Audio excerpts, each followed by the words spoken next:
ಕುತ್ಕೊಳ್ಳಿ ನೋಡಿ. ನಾವು ಕರ್ನಾಟಕದವರು, ಅದು ಹೆಚ್ಚಾಗಿ ನಾವು ಕನ್ನಡದಲ್ಲಿ ಬೆಂಗಳೂರಿನಲ್ಲಿ ನಮ್ಮ ಅಸ್ಮಿತೆ ಉಳಿದಿದೆ ಅಂದ್ರೆ ಯಾವ ಸರ್ಕಾರದಿಂದನೂ ಅಲ್ಲ, ಯಾರಿಂದನೂ ಅಲ್ಲ, ಅದು ಕರ್ನಾಟಕ ರಕ್ಷಣಾ ವೇದಿಕೆ ಅವರಿಂದ ಮಾತ್ರ ಸಾಧ್ಯ. ಅದನ್ನ ನಾನು ಬಹಳ ಹೆಮ್ಮೆಯಿಂದ ಹೇಳ್ಕೊಡ್ತೀನಿ. ಇದೀಗ ಅವರ ಸೇವೆಯನ್ನ ಗುರುತಿಸಿ ಅವರಿಗೆ ಗೌರವಿಸಲಾಗ್ತಾ ಇದೆ.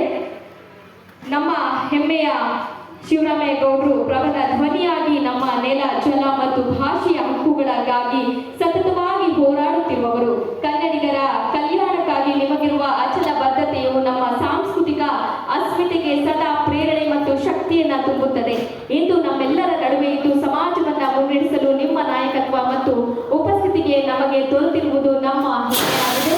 ಶಿವರಾಮಯ್ಯ ಗೌಡರ ಕನ್ನಡ ಹೋರಾಟಕ್ಕೆ ನಾವೆಲ್ಲರೂ ಕೂಡ ಬೆಂಬಲವನ್ನ ಕೊಡೋಣ, ಕೈ ಜೋಡಿಸೋಣ ಅಂತ ಹೇಳ್ತಾ ಕರ್ನಾಟಕ ರಕ್ಷಣಾ ವೇದಿಕೆಯ ರಾಜ್ಯಾಧ್ಯಕ್ಷರು ಆದಂತಹ ಶಿವರಾಮಯ್ಯ ಗೌಡರಿಗೆ ಕಾರ್ಯಕ್ರಮದ ಪರವಾಗಿ ಕರುನಾಡ ಪ್ರಶಸ್ತಿಯನ್ನ ನೀಡಿ ಗೌರವಿಸಲಾಗ್ತಾ ಇದೆ. ಚಪ್ಪಾಳೆ ಬರಲಿ. ಹಾಗೆ ಕಾರ್ಯಕ್ರಮದ ಮೂಲಕ ಅಭಿನಂದನೆಗಳು ಸರ್ ನಿಮಗೂ ಕೂಡ.